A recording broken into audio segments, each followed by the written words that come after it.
if I'm getting this correct, the Trump administration has done is reduced the maximum rate from 50 to 60% to capping it at 15%. That has dramatically, when you're dropping all that grant money and all that overhead, a lot of these wraparound extraneous dramatic, 400% increase in administrative hiring that's happened since 1980 has been funded by this overhead and kind of wraparound remittances and whatnot. So I think that's one of the structural things that, not only my university, but, UIC, Urbana-Champaign, University of Chicago, any university that takes a significant amount of its, generates significant amount of revenue through federal dollars is going to be coming through that. So, and then combine that with, a lot of the Department of Justice and civil rights. I'll say that if you're not following Harvey Dillon, if you're interested in higher education reform and kind of DEI as it relates to university, Harvey Dillon is the Associate Attorney General. She is amazingly adept. She's smart. She's on Twitter. She puts all these. She gives like frequent updates. She tweets like crazy and stuff like that, and it's just amazing to see people call their shots out in the open. But yeah, I think there's a point now. The Department of Justice and a lot of us in higher education have known that the academy has been in sort of a poor state of affairs. The ideological imbalance, the discriminatory hiring, the discriminatory admissions. I won't get into all the contours of my individual case or other stuff like that. For those of you who want to know what I'm talking about, just go on my page. I posted something today that just kind of shows my alignment with the Department of Justice.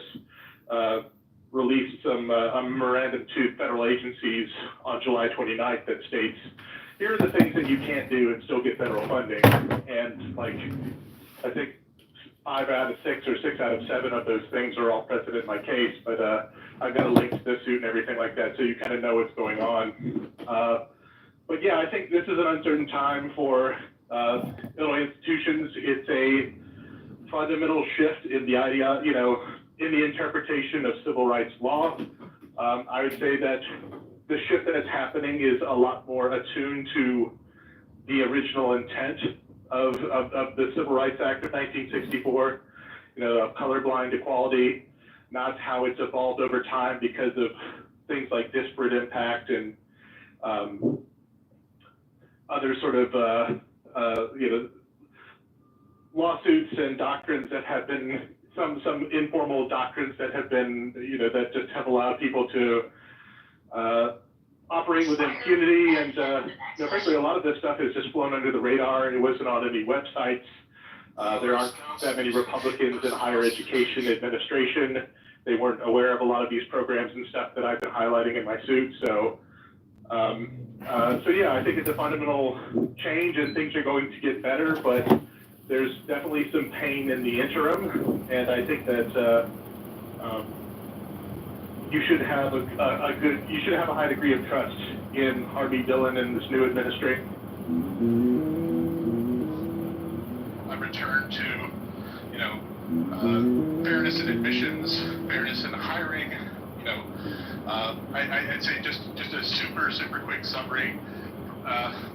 I've heard it called this period that being from 2014 until we're in now, or just ended at the beginning of the Trump administration, was kind of known as the Great Awakening, and essentially a combination of whistleblowers, federal statistics that are compiled by the institutions, and FOIA documents by journalists are showing that, like, if you were, essentially, particularly if you're white males or some Asian communities, it was almost impossible to get into medical school, into law school, into doctoral programs. You were not hired as a faculty member. You were not promoted. a lot of people like myself were pushed out. It was just, it was a coup. It was a takeover of the American education system, and it had been building for a while, and it kind of exploded in the last 10 years. Stefan, can I ask you a question real quick? I think this, yeah. I'm sorry? Yeah, can I ask you a question? You know, the April 2025 funding freeze of $790 million, do you think Northwestern should actually be getting federal funding in the tune of $790 million when we're $35 trillion in debt, in debt? I mean, I think if the value's there, this is a hold. I can't speak as to what sort of concessions they're going to have to make. The Attorney General and Assistant Attorney General, and I believe the chair of the Equal Opportunity Commission, EEOC, they've primarily been targeting institutions like, Harvard, Northwestern, Stanford, Brown, not only for discriminatory hiring and admissions, but also for anti-Semitism. And I think that's the crux of the I believe the anti-Semitism thing is what that's kind of Northwestern's on the hook on. But I don't know what the settlement's going to look like. I agree with you that our debt and our spending are kind of out of control. I think that changes in some federal programs. Another big part of this great awakening is that the Biden administration purposely inserted DEI requirements into a lot of federal grants. This is the National Institutes of Health, NSF. I served on NSF panel. I sat there in the deliberations where people just tried to punch up obviously really poor grant proposals because they came from certain institutions that for diversity and stuff like that. So I think that there's a push to help contain the costs and address the deficit that they're having. But from the Biden administration, particularly from 2021 until the beginning of this year, was just a free-for-all that just employed an entire classes of people who were basically political activists using federal funds. So I think it's a good start, if you will.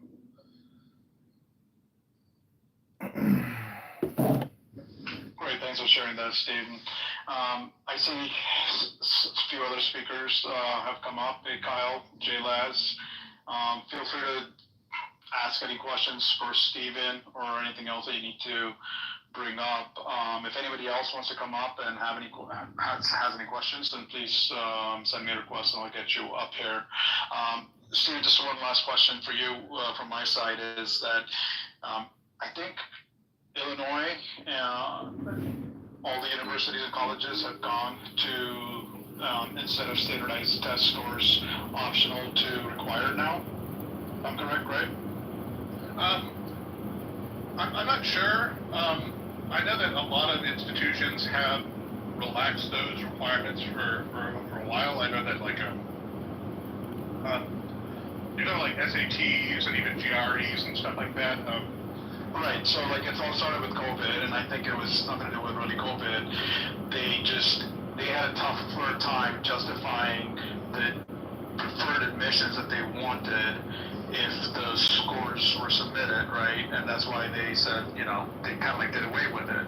And I think it was the worst thing to do, when you're telling kids that these scores aren't required, kids, maybe some kids really still, took the tests and excelled at those tests, but there's so many kids who just didn't care about those tests that were highly valued, for all this time. But I think a lot of the institutions have gone back to those now, and I'm wondering if that could be held, held up against them for biased admissions.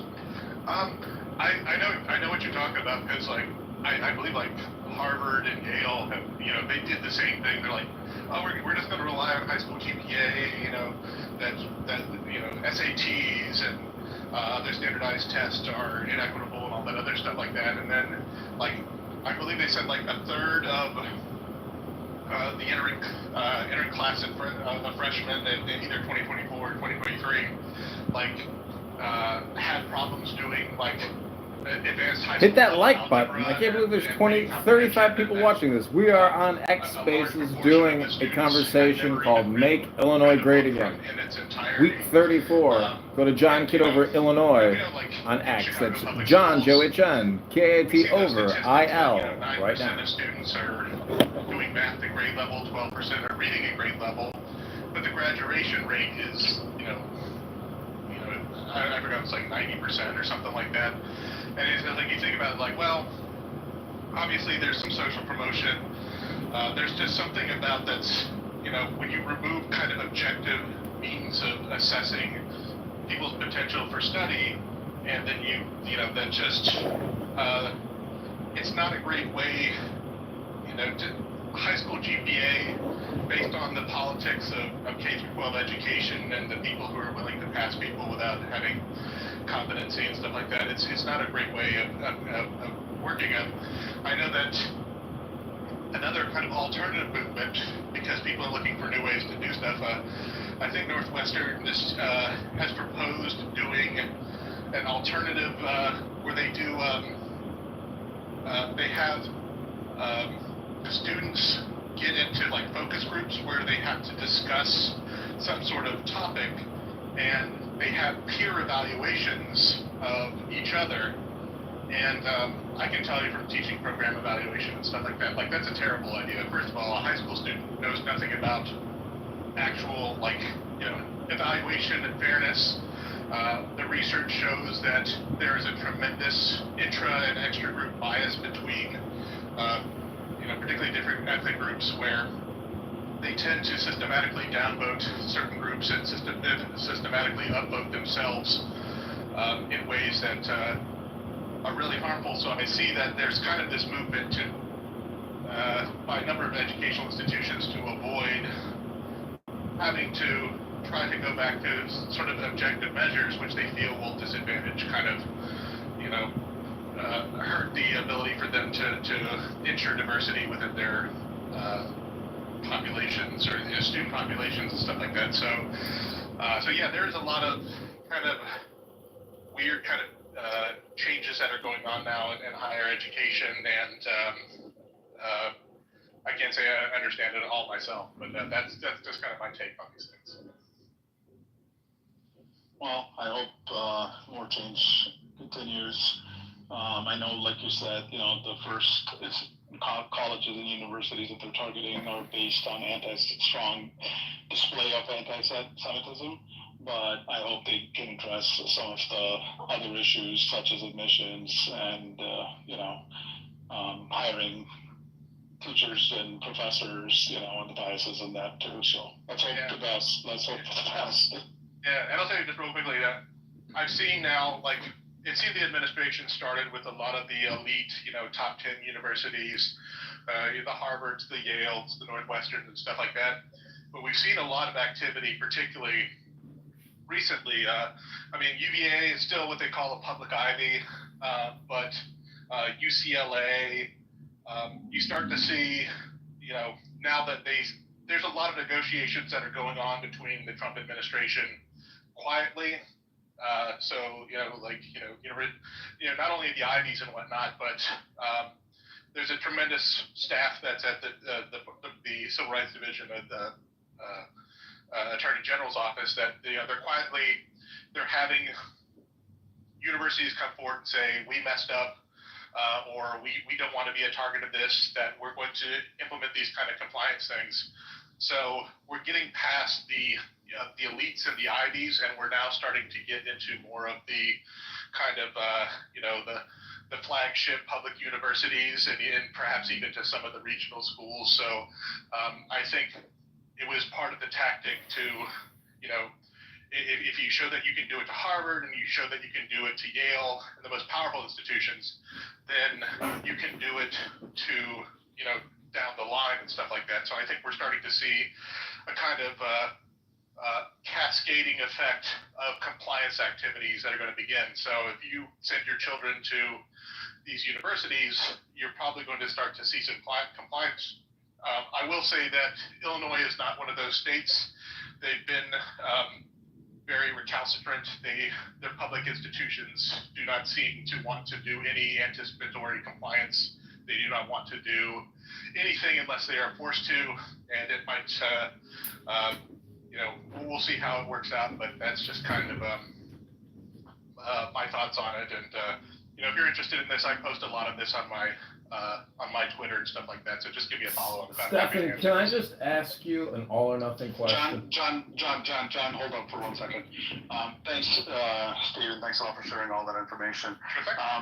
John, I want to come to you right after Lips. Lips had his hand up for a while. Lips, go ahead. So I just had a question for the professor. I actually had a couple questions, but one, when you talk about like DEI in colleges, I guess I have always wondered, you have a person and they fit a certain category, so they're allowed into college or they're allowed into a certain program, right? And I'm guessing I'm really I don't know how to ask this, but they go to college and they're supposed to be there to learn. Do they learn? Like, or they just, like, they're unqualified from the beginning, and they continue to be unqualified throughout the course, you know what I mean? Are you talking about the students or the faculty? I guess. Either, I guess Yeah. either. I wish I wasn't talking about both, but yeah, either one.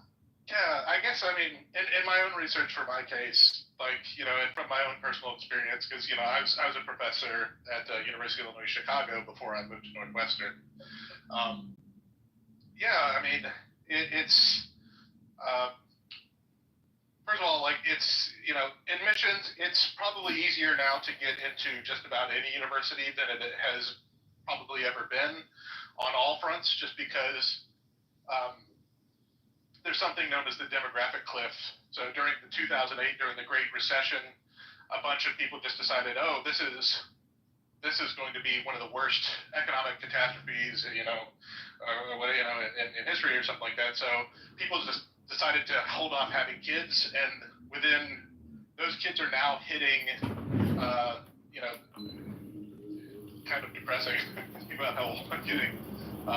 In 2008, it's just like, people stopped, there's a 15% drop in birth rates in 2008, and now in 2025, there's a 15% drop in freshmen that are coming in. And then once you combine students who are maybe a little cautious of the new administration's changes to for international students and like that, you're seeing a pretty substantial drop in admissions. So you're finding it a lot easier to get in on all fronts, but particularly in the past, it was kind of a wink in the nod.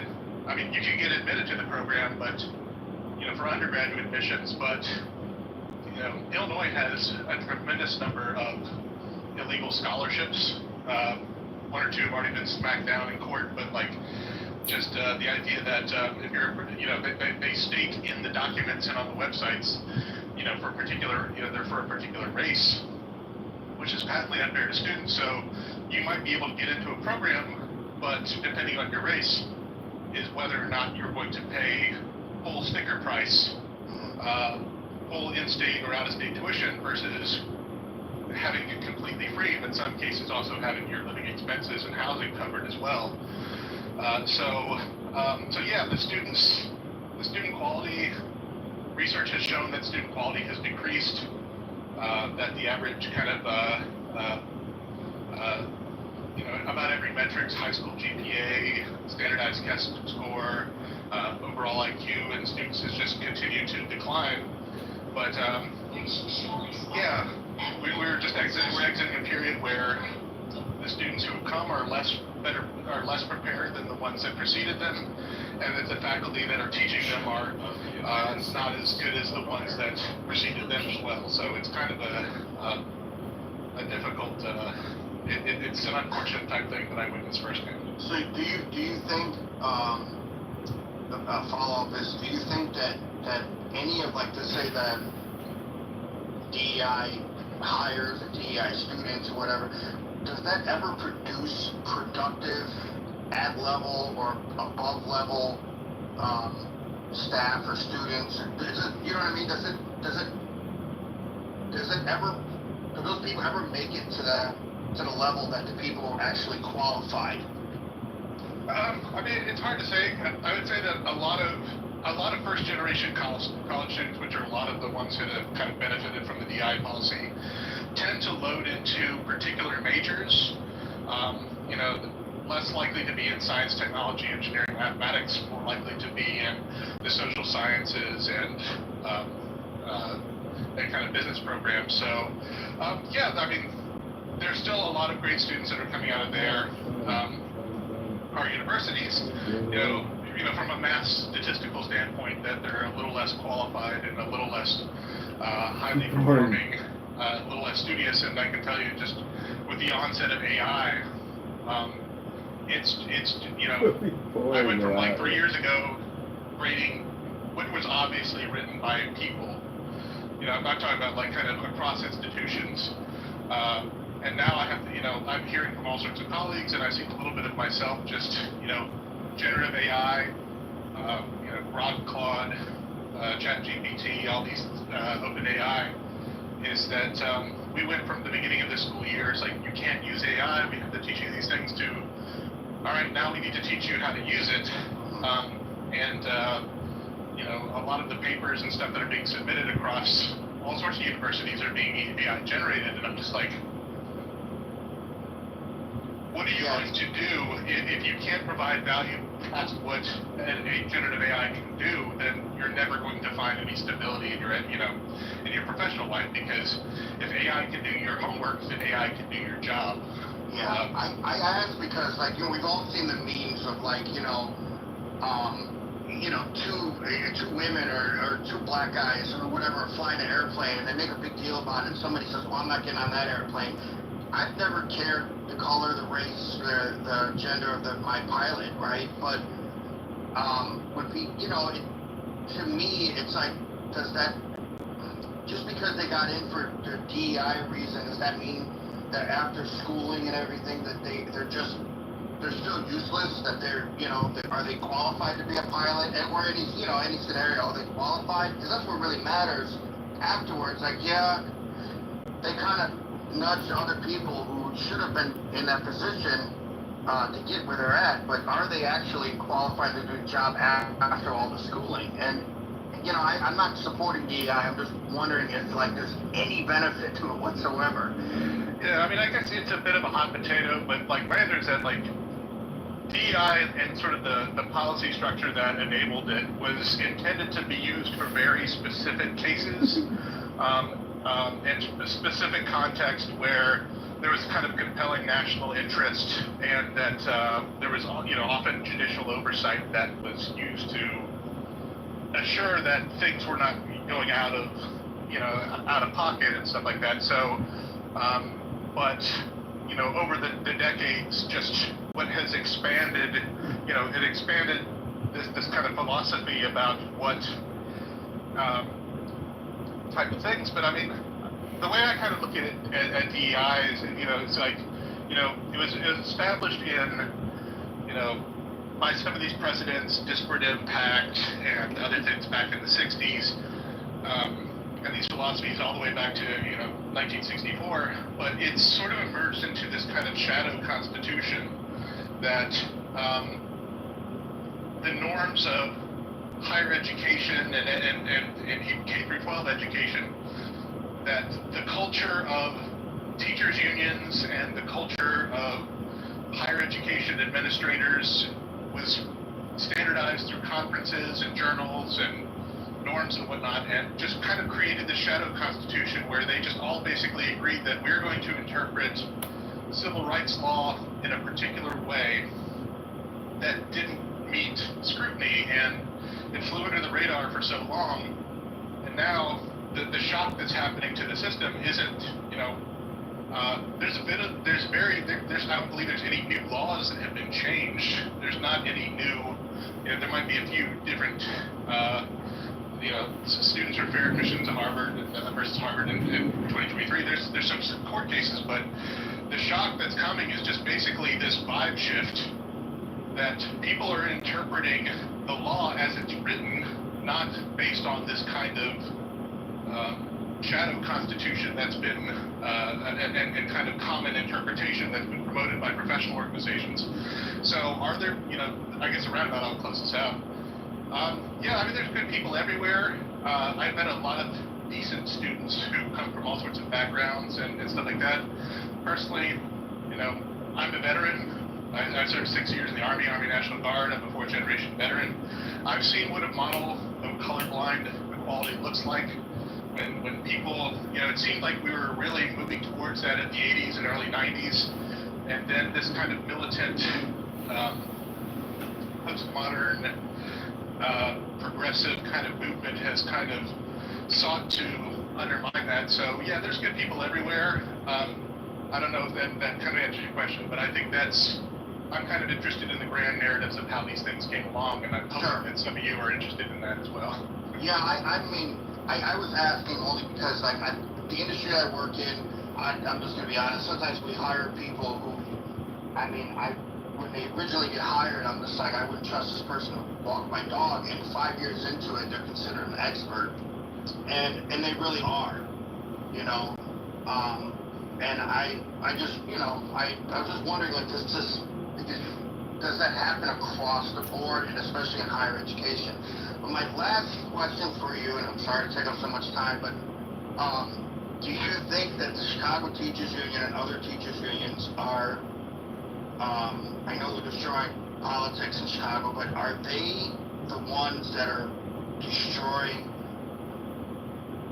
I'll say, students? Are they the problem overall? Because I went to Chicago Public Schools.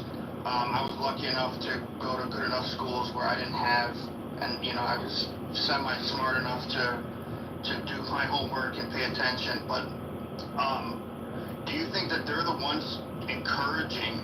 And I know you don't know the answer to how to stop them, but there's got to be a way to kind of reverse what they've been doing, right? Yeah, I do disagree with my mom was a public school teacher. I kind of have that history of an educator in my background. So, what I've seen in Chicago is just a very different model that, this type of machine politics, that a lot of other cities in the United States, like San Antonio and Houston, Texas, and ones that were founded, past 1920, or were not, this kind of machine, strong mayor. Okay, this is Raj. Raja. He's kind of antecedent, kind of the old racial politics kind of model of machine politics that still persists here in Chicago, and that's very, very evident in the activities of the Chicago Teacher Union. And one thing I'm particularly concerned about CTU. And for somebody, I was born in Illinois, but I grew up in North Carolina, Texas, and Florida. It's coming to Illinois, it's this isn't the way you run things. This is why are the Chicago teacher unions, they're getting involved in other domains of policy, like housing policy and immigration and, debt service. It's very damaging to, the finances of the state, because ultimately the state of Illinois has to act as the financial gear for Chicago if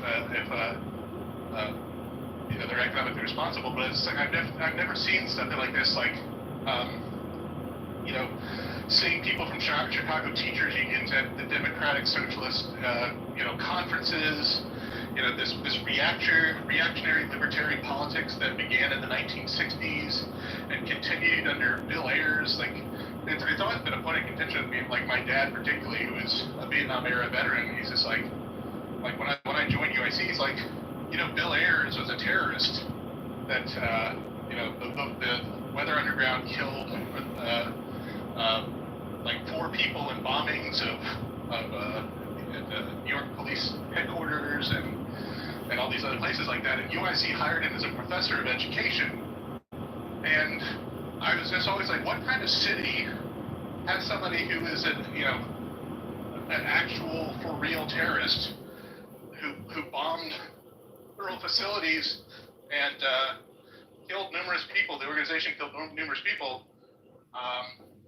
Was on the run by the FBI for 10 years and then goes to Columbia and then gets EDD and then becomes a professor at UIC, and just that same liberatory politics. And I'll say that's another thing about UIC that I posted on my account, is that UIC is a critical anchor of kind of reactionary politics in the city of Chicago. Remember that, I forgot the name of the guy, Rodriguez or something, the guy who shot those two innocent Jewish people in Washington, D.C. about a month or two ago. Yeah. You know, like, generations of students have come to some of our universities, and they go into sociology and psychology and gender studies and ethnic studies programs that teach critical theory. They teach reactionary, libertary, anti-colonial, anti-capitalism, all that other stuff like that. So we have this kind of confluence between our institutions that we're funding far left progressive political movements through taxpayer-funded dollars and calling it education.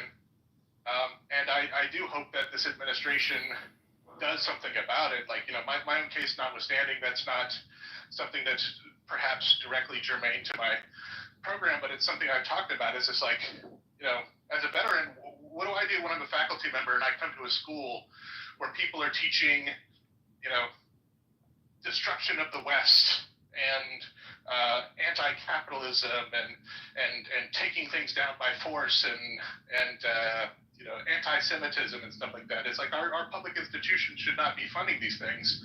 And I say credit to the Trump administration for actually working to remove the funding. We're tired. If you want to have crazy political beliefs, fund it on your own dime.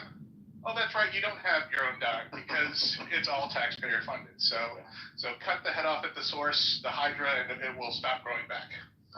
I appreciate it. Like I said, I know a couple people who work for colleges. They're not professors. They work in the college, and they're very. They tell me all the time that they don't know what the hell. I have a friend who works at Purdue, and there's a room where college students can go like color stuff if they're like triggered. And I'm just like, what the fuck is happening at college? You know what I mean? Like, but I feel like it's rooted somewhere, like places. The CT, I focused on the CTU guys. Obviously, I'm from Chicago, and I went to CPS. But like, there has to be other public school systems that are just as insane as CTU. Yeah, in Los Angeles, New York, all the usual suspects, pretty much. But yeah, I just if you go after the funding, these things will disappear. But like, it's just a challenge. But I think. The funding environment that's hitting some of the public universities, there is this dissension between faculty, because there's the humanities and social sciences and the arts, and then there's like the STEM, science, technology, engineering, mathematics.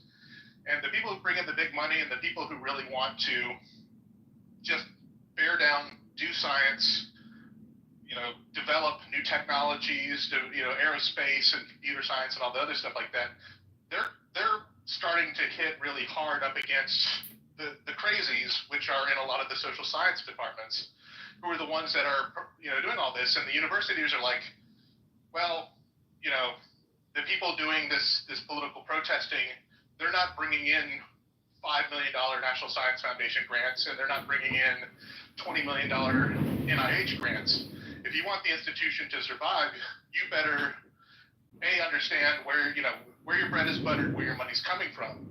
But second of all, is like the people who are creating the maximum exposure to the institutions are the crazies who are doing all this anti-Semitic stuff.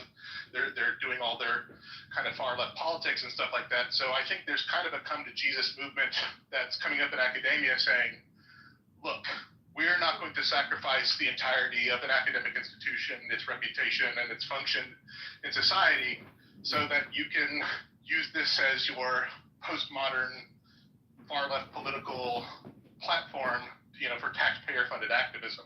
And I'm happy to see that come to a close. I don't know if my career is going to be able to withstand that era, but I'm if it does, great. If not, I'll just be happy to see what emerges from after on the other side of this.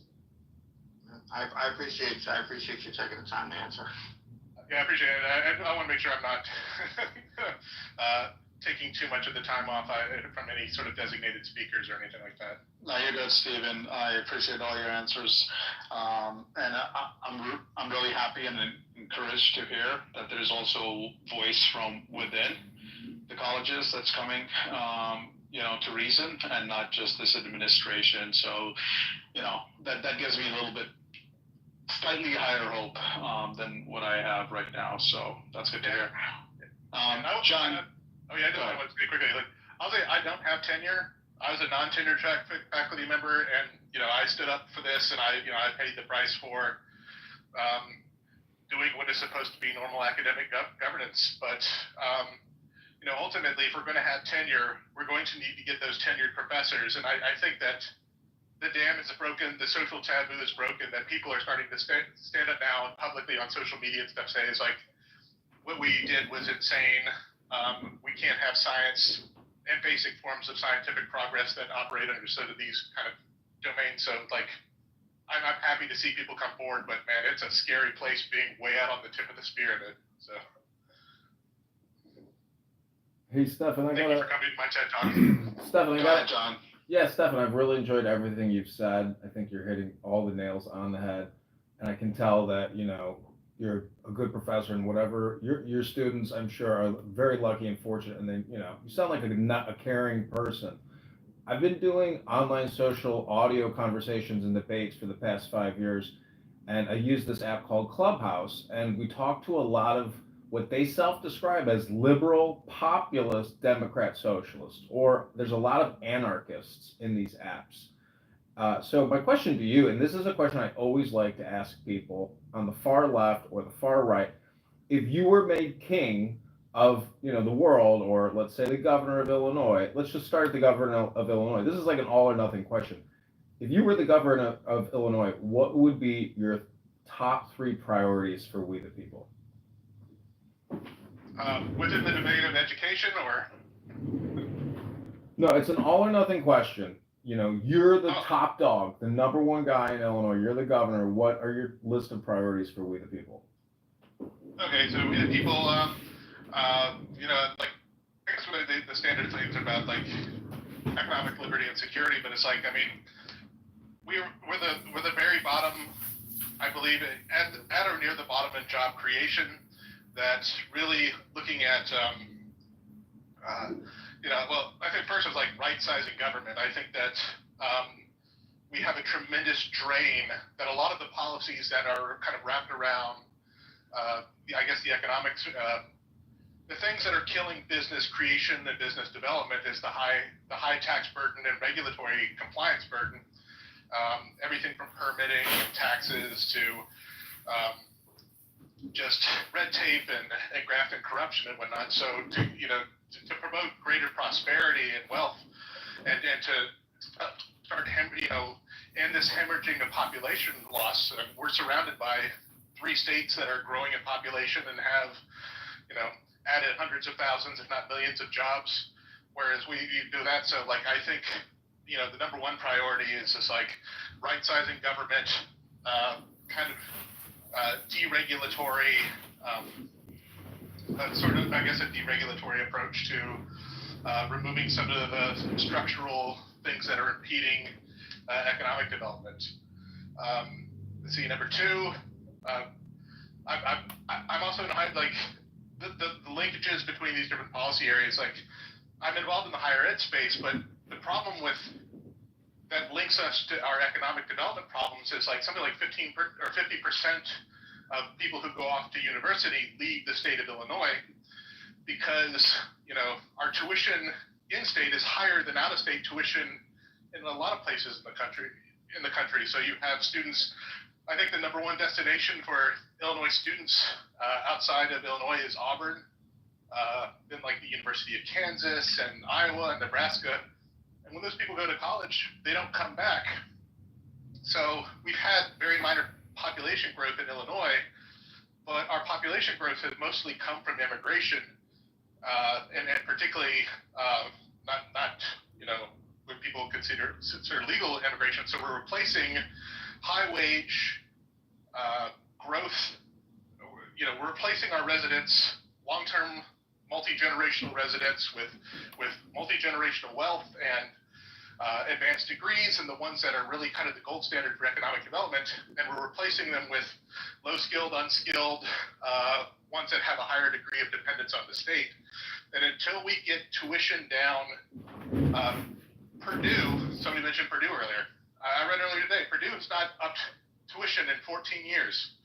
They have a balanced budget amendment. They are required by law to balance their budget each year.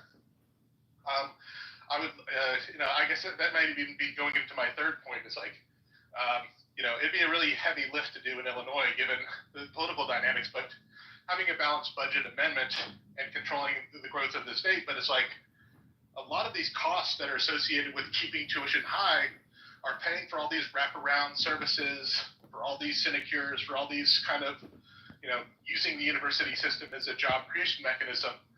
And